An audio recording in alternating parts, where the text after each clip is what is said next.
We're back with another episode of Between the Lines, and today we have another interesting personality.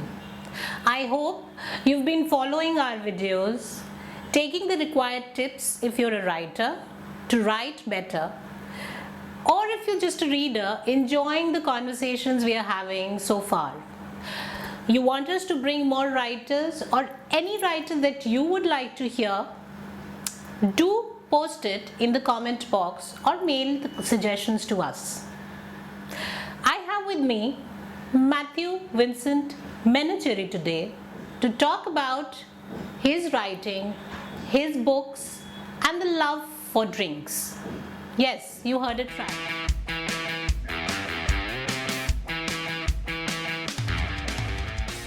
Mathew's latest book, Feni Daze, got rave reviews in papers like The Hindu. Through the story of Victor Gabriel, an ex-soldier who's been discharged from the Indian Army and who meets his former girlfriend Anna on a beach in Goa, the entire trip spirals out of control after that. The story careens through the tourist scene in Goa filled with underage bartenders, drug peddlers, corrupt politicians and their wayward progeny. Doesn't it sound very familiar to what's happening around us today? It also delves into Punjab at the height of the insurgency.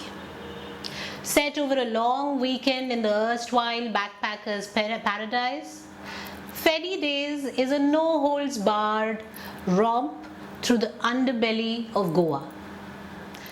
Mathew Vincent Menacherry lives in Mumbai and runs a specialty chemicals company that supplies fragrance and flavor to industry called Anthea Aromatics.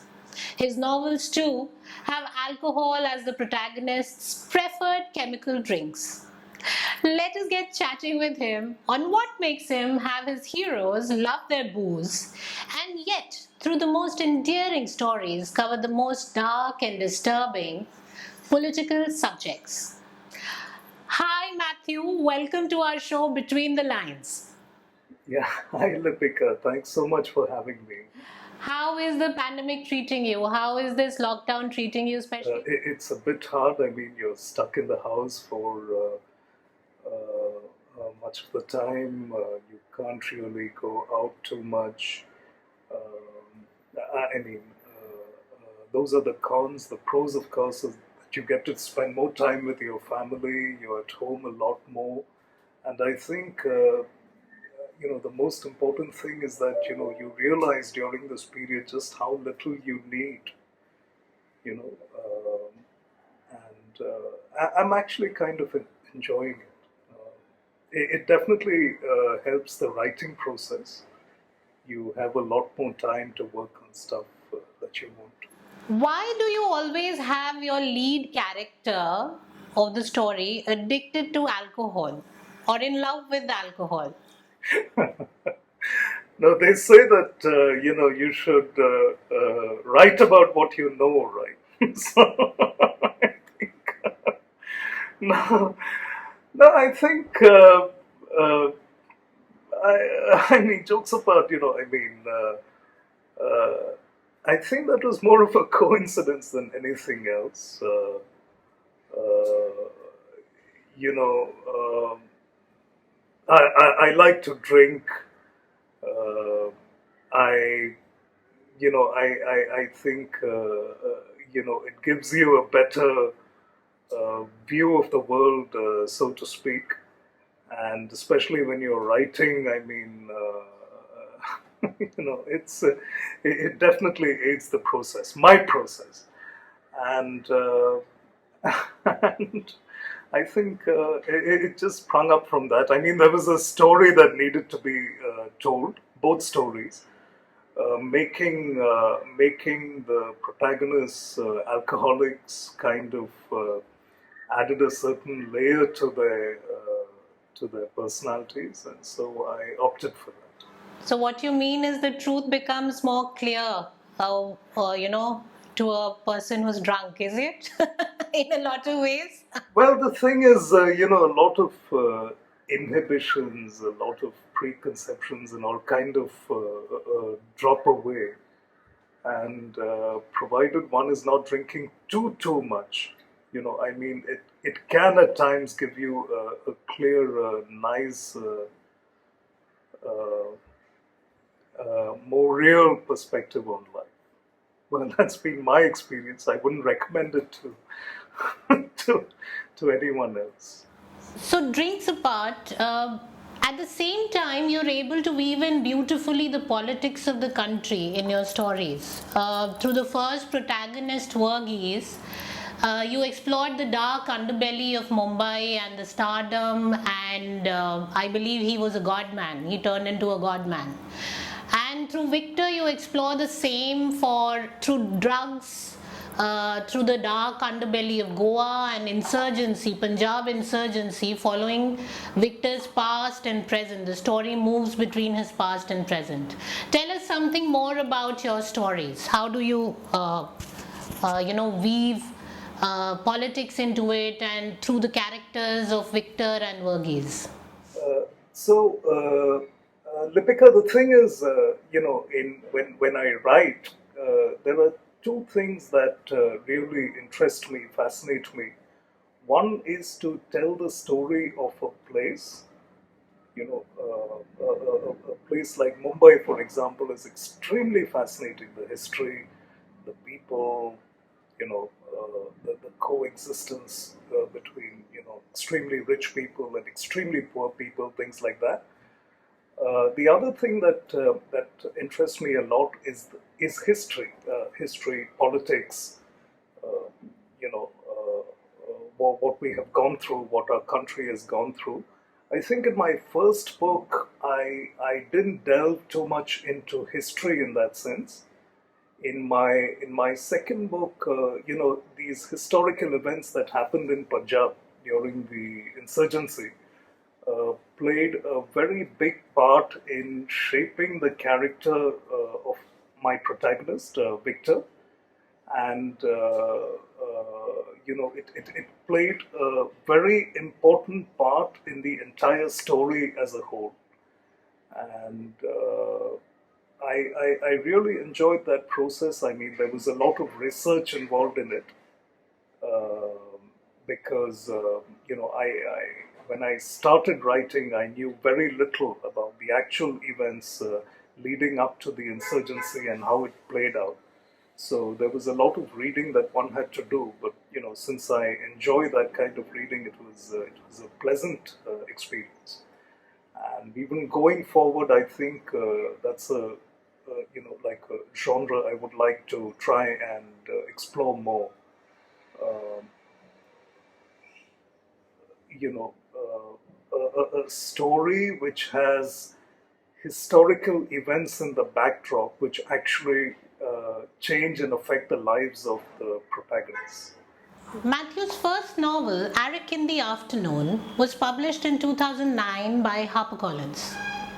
This delightful read traced the changing ethos of Bombay as seen through the eyes of the protagonist Verghese Konikara that he just mentioned and talked about. The story is of an alcoholic, a chronic depressive who decides one day to end it all by jumping under a truck on the highway. He, however, survives and, following a strange turn of events, is transformed into a god-man of sorts.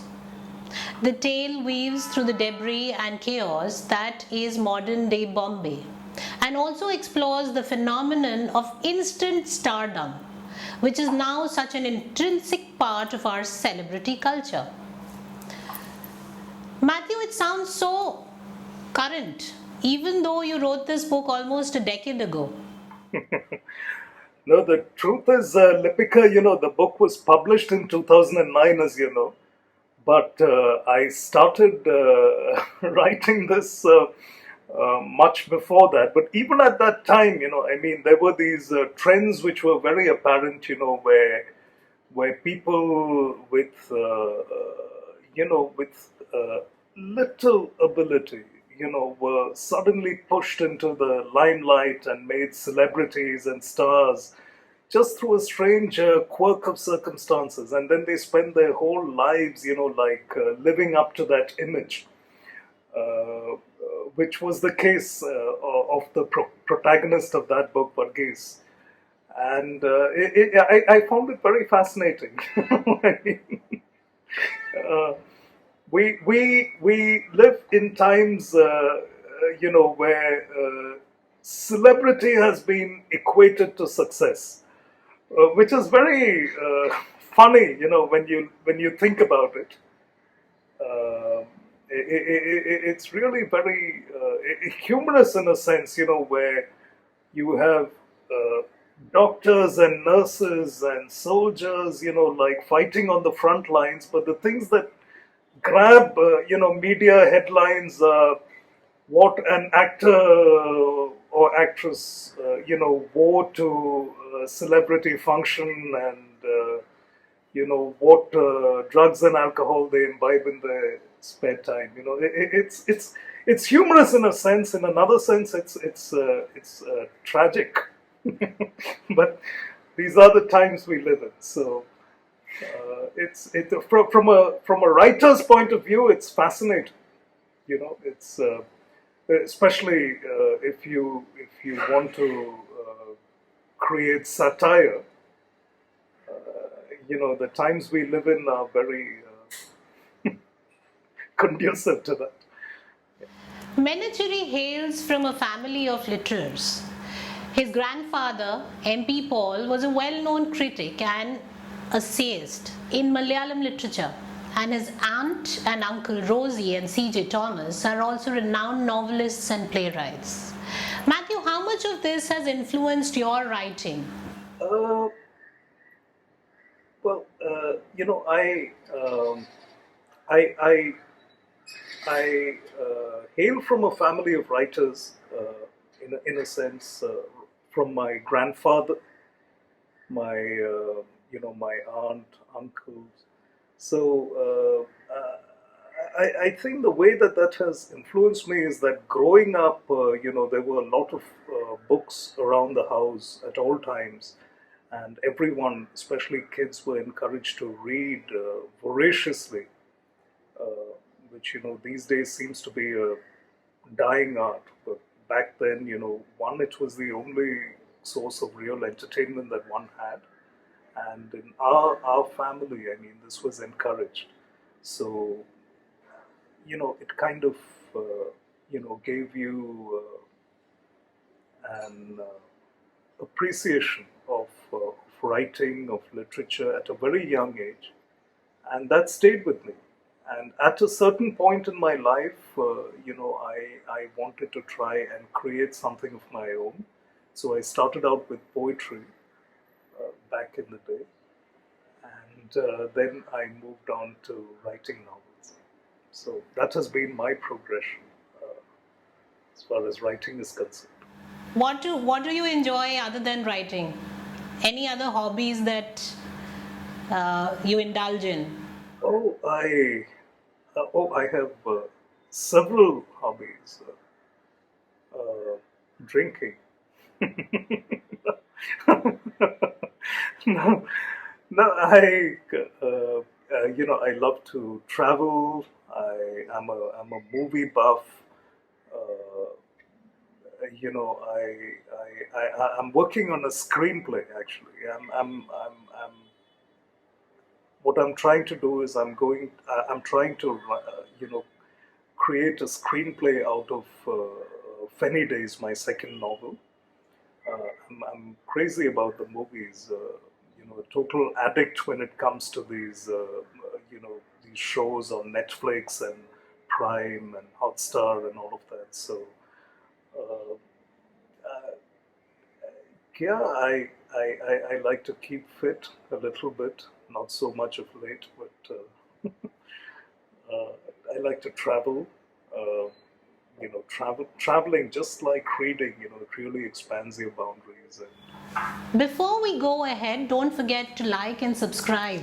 You travel across the world, and we know that you like traveling, it's one of your hobbies. But both the times, your stories have been set in cities in India. Any particular reason for that? that's an excellent question, Lipika. For me, more than anything else, a story that I have told or would like to tell needs to be authentic. You know, it needs to feel real. It needs to be real. If I write about something, I mean, it's very important for me that it rings true in a sense. So it's just much easier to write about things that you know intimately, that places you have grown up uh, in, and stuff like that. Which is why my first novel was set in Mumbai largely, and then in Kerala, which I hail from Kerala. For my second novel, I was, I had to come out of my comfort zone because I was writing the backstory in Punjab. And the truth is, when I conceptualized the story, I'd never even visited Punjab.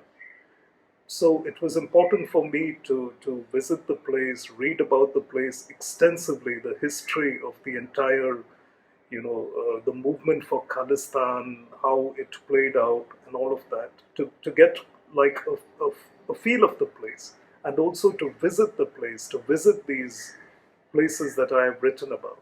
So I'm very fortunate because in my job I do get to, or I used to before COVID, I used to travel very extensively all over the world, and